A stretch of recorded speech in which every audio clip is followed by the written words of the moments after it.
Morning, everyone. There was some news over the weekend about a potential deal to raise the debt ceiling. You've probably already heard a lot about this debate. As it stands, Treasury Secretary Janet Yellen says the U.S. will probably default on its bills by June 5th if a deal isn't reached to raise the debt ceiling. And so President Biden and House Speaker McCarthy reached a tentative deal. It's called the Fiscal Responsibility Act of 2023. There's a lot of things happening with this bill right now, a lot of debate within Congress. Hardline Republicans are threatening to sink the deal. So there may be a lot that's going to change here in the next couple of days or even hours. So I'll keep you updated as these develop. But I wanted to discuss the act and its implications for student loan repayment.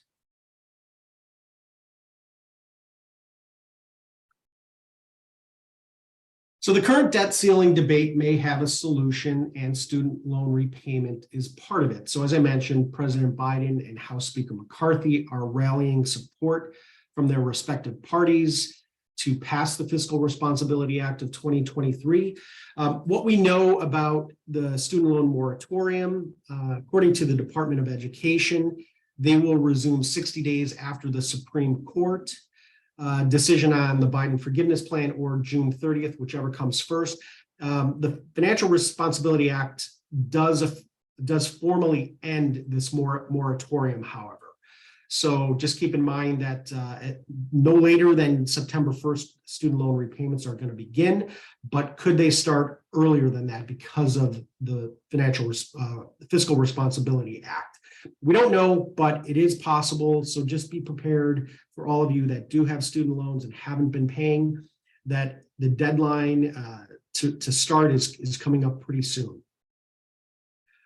One of the things that you're going to want to do is make sure that your contact information and all of your other information is current with your loan servicer and also with studentaid.gov. Again, there's been tens of millions of Americans who haven't been making payments for about 3.5 years. So a lot of things have changed. Maybe you've moved. Just make sure that that your contact information is up to date. And also there's going to be an overhaul of the servicer system. Some of the servicers are getting out of this industry and some are getting into it. So you may have received notification that your loan servicer is changing. So again, just log in, make sure that all the information they have is correct. And when it comes to income certification, if you're in an income-driven repayment plan or an IDR plan, income certification is going to happen no earlier than 6 months after repayments resume. So it'll be sometime late spring of 2024. And some things to keep in mind: if your income has increased since you last certified, you may want to actually wait until that deadline to certify to do that. But if your income has decreased, you may want to recertify early. And you'll have to decide if you're going to use your tax return information, W-2, or some alternative method to certify income. Also, there may be some changes to your household. Did you get married? So you'll want to decide which tax filing status you're going to use to determine your repayment plan. What is your state of residence? Is it common law? Are you community property state? So these things are really important depending on how you choose to file your taxes and also which IDR plan you select. Did you get divorced? Was there an income change? Did your ex-spouse have loans, and are you liable for them? So if they had private loans, you want to check that promissory note to make sure that you are not still liable. And then also, did you have children, or are you currently expecting? Because these things matter when it comes to discretionary income calculations. So you'll want to take into account all of these changes and the loan payment option that you're in right now. And some tips to consider. Should you reassess your payment plan? If you're married and both of you have federal loans, you have up to 126 different combinations. So selecting the right plan can save you thousands of dollars each year. And should you save more for retirement? I know this sounds probably a little counterintuitive, but there are ways where you can save more for retirement and still lower your student loan repayment.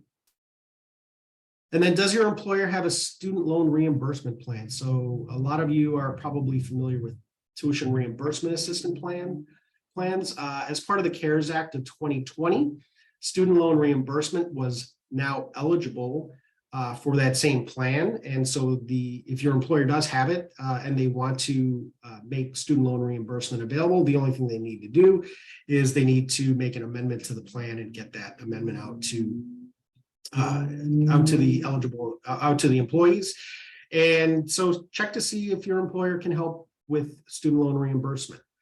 And then starting in 2024, as part of the Secure Act 2.0, will your employer make 401k matches for the student loan payments that you make? So you'll want to check with HR or your benefits manager there. And just one point I want to make, even at studentaid.gov, they mention, if you have questions, make sure you contact your servicer. The one thing that the servicers can't do is they can't provide financial or tax advice. And these things are really important when you are determining which repayment plan to enter. Really, their primary purpose is to make sure you're current and just to make sure you're current on your payments and everything is in order. So as I said, there's a lot of things that are happening with the Financial Responsibility Act. So we'll keep you updated as we get more news coming in. Hopefully this passes because it certainly could be an extra wrench in the economy here. So, but we'll keep you updated. If you do have some questions, you can reach out to me. My email is at the bottom there, or you can find contact information on this YouTube page. So thanks for watching. Hope this was helpful for you, and we'll talk soon.